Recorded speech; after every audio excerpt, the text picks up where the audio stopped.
In this video, we will talk about sequential circuits. All we have seen has been combinational or combinatorial systems. A combinational circuit is something like that. We have a function of some variables, and of course this output, which is zeta, is going to be dependent, and we're going to have some logic in that box on some inputs which can be x's.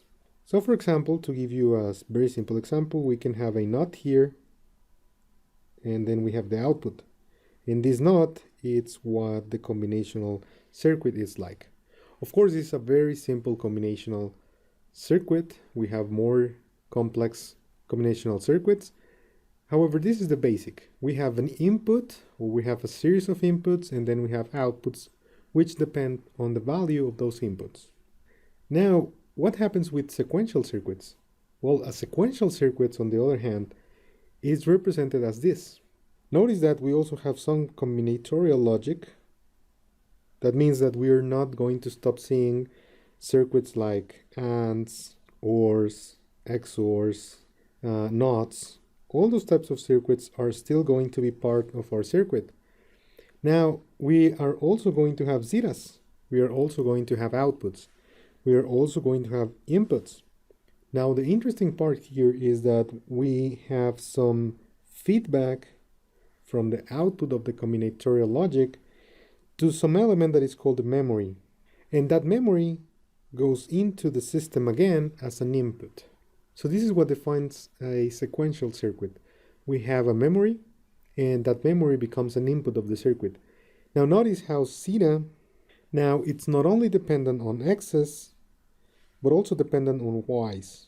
And y's are depending, this is the important part, the output of the memory is dependent on the inputs, but also on the same outputs of the same memory. And this is going to be very interesting. Now, what is a memory? Here I'm showing you a box, and inside a box we can store things. So the concept of the memory is the same. The primary objective, at least in the design of digital system, of a memory is to store or retain information or previous behaviors of the system. Now, in digital system, we have seen that we can represent information only with two states, which is 0 or 1. Therefore, a memory must be a component which is capable of retaining either a 0 or a 1. So that means that we are going to have some circuit, and right now the circuit is the box. And of course, we are going to use that circuit to say, I want to store a 0 for as long as I want. I want to store a 1 for as long as I want. Now let's see what memory design looks like. Here we have a truth table. In this truth table we have two signals, one that is S and one that is R.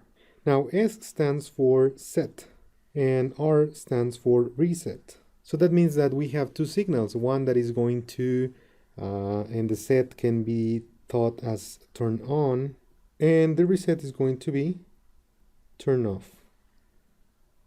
So if we have those two signals, what happens with the design of a memory? Well, here we have an output which is called Q. Q is the output of the memory. Now I'm going to start with the easiest examples, or the easiest combination, which is the row number 1. And in this row we have S equal to 0 and R equal to 1. That means that we are commanding the system to turn off the memory. So we're going to have the output as 0. Now the next row, we have a 1 in the set signal. So that means that we are commanding the system to turn on the output. So we're going to have a 1 here. Okay, so we are choosing to change the output of our memory. Now, what happens when we don't give a signal to the set or the reset? Well, here's where it gets interesting. If I don't give a signal to S and R, then the output is going to remain. So that means that the output is going to be the output itself. I'm not saying that the output is going to be 0. I'm not saying that the output is going to be 1. It's either going to be 0 or 1 depending on its previous state. This is the important part of the memory. So this is what we call the memory. Now we also have another combination, which is S equal to 1 and R equal to 1. So that means that we are ordering the memory to being on, and at the same time we're asking the memory to be turned off. So the question is, what do we do? Well, in this type of scenario, we say that we don't care what happens. And that's because, in theory, we should not order a memory to be on and off at the same time. It is physically impossible to have both states. So this is a simple design memory that we have. Now let's design this system. Now to design the system, we are going to expand this truth table. And we're going to expand it because if you remember, here we had a queue. So that means that the output is going to be dependent on itself. So that's why we're adding another input, which is Q. Now, notice how I put a Q with small caps here and a Q with capitals here. That's why the Q means the previous state or the current state of Q even. And Q with capitals means the next state. So here is the current state, and we already know, or we are assuming, what is the state of the current output, and we're going to know, or we're going to figure out what's going to be the next output of our memory. So again, we start with the simplest rows. When we have a 1 here, that means that we are resetting the output, so it doesn't matter if it's 0 or 1 in the previous state, it's always going to be 0. Here we are setting the output, so we're setting the memory. So it doesn't matter what is the previous state of the output, it's always going to be 1. And now the third row, we are asking to the memory to be on and off at the same time. So in both conditions, it doesn't matter. We don't care what happens because in theory, we should not do this. Now, here we are not asking the memory to do anything. We are asking the memory to keep its current state. So if we're asking the memory to keep its current state, that means that if its previous state was 0, then the next state should be 0. And if the previous state is 1, then the next state is going to be 1. So this is how we design a memory. And of course, we can go with a K-map to get its truth table. So I'm going to ask you, please perform both K-maps of this function. And when I say both K-maps, that means that minimize the function with zeros. And when you minimize the function with zeros, this is going to give you the reset dominant memory. And when you minimize this function with ones, this is going to give you the set dominant. I recommend that you pause the video in this moment and you perform this minimization before you proceed with the video. Now that you have seen what is the design of the memories, let's see some of the types of the memories. Now we basically have 3 types. The first type of memory is the latches. Latches are like the ones we saw on the previous slide and the ones that you got from the minimization of the K-map. And the main characteristic of latches is that once you request a change in the output, for example, if you request here a 1, then immediately this 1 is going to change the output. So the output is going to become 1. There is no time between the order. Well, of course, there is a little time, if you remember. It's in the order of nanoseconds. But there is no time, or there's ideally no time between the reaction between the command and the change in the output. Now the other type is gated latches.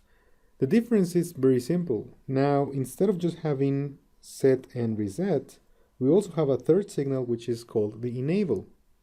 Very similar to multiplexers and decoders. And this is that if you ask here a 1, the output is not going to change unless we enable the chip. Now this is another type of memory.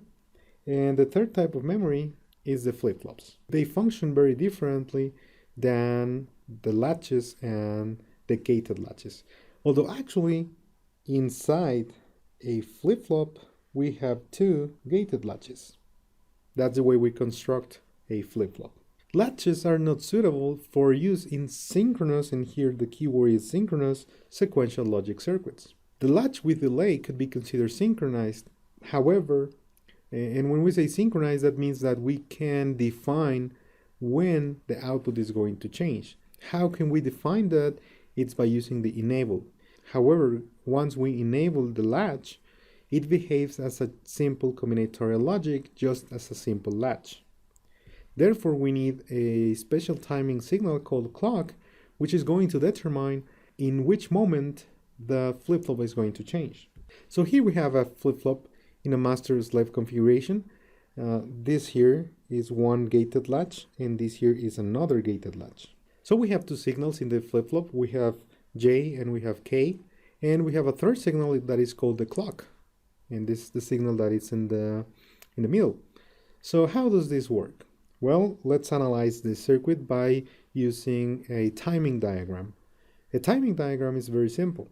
We have all the outputs or inputs that we care about in the system, and we have a graph that it's going to be using the voltage, and it's going to be using time to show us how is going to be the behavior of this circuit. Now let's analyze what happens in this circuit. First, we're going to analyze in this particular case. So in this particular moment, if we take these three signals and we put them here, what is going to happen? Well, in that moment, J is equal to 1. The clock is also, at that moment, it's changing to 1, so it's also 1. And K, as you can see, is 0. So if we analyze that system, we see that we have a J equal to 1. The clock is also going to be 1, and the other input, it's coming from the inverted part, so it's Q inverted. So in this time Q, we can see that Q is 0 in that point. So if Q is 0, Q inverted is going to be 1. So then we have 1, 1, and 1 going into this input, into that gate. So if we have a 1, 1, 1 in a NAND gate, we're going to get a 0. Now, since we have a 0 here, we already know that this is going to be 1. Since we have a 0 there, now this is going to be a 1 here and a 0 here. Okay, so this is a memory. Now, here we have an interesting thing. Here we're asking the memory to be turned on in the next latch. However, if you take a close look, the clock is being inverted. So if we have a clock of 1, here we are going to have a 0. So in this part, we are not allowing this latch to change. So even if we're asking the slave latch to change, since we are not enabling that, it is not going to change. However, we already have a 1 here. And this is the important part, a 1 and a 0 here. Now let's analyze another part, and that part is going to be when the clock changes from 1 to 0. Now remember that we have a 1 here and a 0 here. We also have a 1 here and a 0 here. Now what happens in this point? Well, now we have J equal to 0, K equal to 0, and the clock now is 0. So if we have zeros, we already know that we have a 1 here and a 1 here. And if we have a 1 here, but see that you also have a 0 here. So since you have a 0 there, we're going to still have the 1. So this doesn't change. Even if we remove the J, we don't have J equal to 1. This hasn't changed. This is why it's called a memory. We are remaining, or we are holding to the information. Now that is not the important part. The important part is that this is 0. And since the inversion, this is going to be a 1. So now we are enabling this chip. And if we enable this chip, then since we have here a 1 and 1 in the top part, then we're going to have a 0 here. Okay, and the bottom part, since we have a 0, we're going to have a 1 here. And what's going to happen is that since we have a 0 here in the top, we're going to have a 1 here. So we're changing from 0 to 1. The important part here is that in this moment, we order the memory to change. However, since we have a master-slave configuration, we don't allow this to change until this moment. And this is what's called synchronization.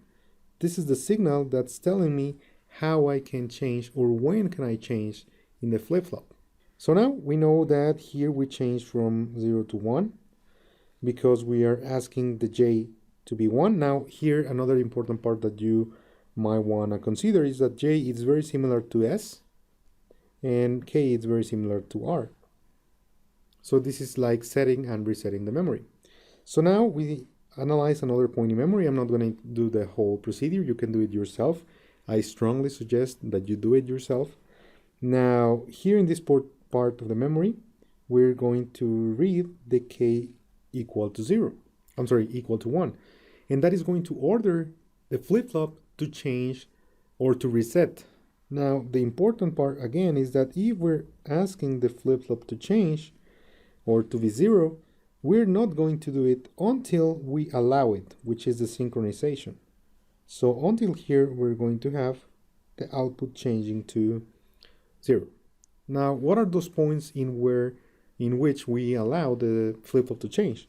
Well, we allow the flip-flop to change only in these parts. These arrows that I'm marking are the arrows that tell me when the flip-flop can change. Only in those parts, the flip-flop can change. So now that we have here a 1-1, well, in this type of flip-flop, and you're going to see that when you have a 1-1, it means change from the previous state. So if it is a 0, change to 1. If it is a 1, change to 0. Now notice here that both S and R are 1. So that means that we are always going to be changing from 1 to 0 and from 0 to 1. We see that that is the correct way to do the analysis of this flip-flop. Now let's see the types of flip-flops. We have the flip-flop SR, which is the set reset, the flip-flop D, which is called D because of the delay word. We also have the flip-flop T from toggle, and we have flip-flop JK, which is the one we analyzed on the previous slide. Now here is the flip-flop D. We have an input that is D, we have an output that is Q, Q inverted, and here this signal is the clock. Very important signal. Remember, this is a synchronization signal. This is going to tell me when the flip-flop can change. Now notice here that this flip-flop is actually very simple. If you have D equal to 0, you have Q equal to 0. This is as a simple buffer. Now the difference between a buffer and, if you remember, a buffer can be a simple line, or it can be two inverters. Now this is not two inverters. This is very different because even if we're asking to have the same input in the output, we also have a clock signal, and that clock signal is going to tell us when to perform this change. This is the flip-flop T. Now flip-flop T has a different configuration. When T is 0, then we're going to remain, and when T is 1, we're going to invert. Now this is why it's called toggle. Toggle means that if we have a 0, then we're going to change to 1. If we have a 1, then we're going to change to a 0. Again, very similar to a NOT, but it is not a NOT because a NOT does this immediately, and the flip-flop is going to do it when the clock allows it. And this is a JK flip-flop. Now the JK flip-flop, it's as if, remember, this is the S and this is the R, or as if it was the S and R, and it's very similar. If you see, we have Q here, we have 0 here, we have 1 here. The only difference is in the 1-1. In the 1-1 combination, we don't have a dunker. We have a Q inverted. And that's the difference between a set reset and a JK flip-flop. Now, the interesting part of JK flip-flops is that they are universal because they can synthesize other flip-flops. For example, to perform a set reset flip-flop, well, the JK is actually a set reset flip-flop with the difference that when we have S equal to R equal to 1, the condition is not dunker, it's a flip. When you want to synthesize a D flip-flop, you just need to make K equal to the complement of J. And to build a D flip-flop, we only need to bridge K and J. So what we learned in this video? Well, we learned that latches are used when you want to store information. Remember, they are memories, but when you want to store it at the instant the input changes. Gated latches, on the other hand, they're going to change only when there is an enabled signal, but they become simple latches at this point. Flip-flops, on the other side, are used mainly for sequential circuit designs because all memory changes are synchronized with the transitions of the clock signal, which can be either a positive or a negative edge. I recommend that you go back in the video and you're going to see a difference between two types of flip-flops. This flip-flop is going to change when you have this in the input. This type of flip-flop is going to change when you have the opposite.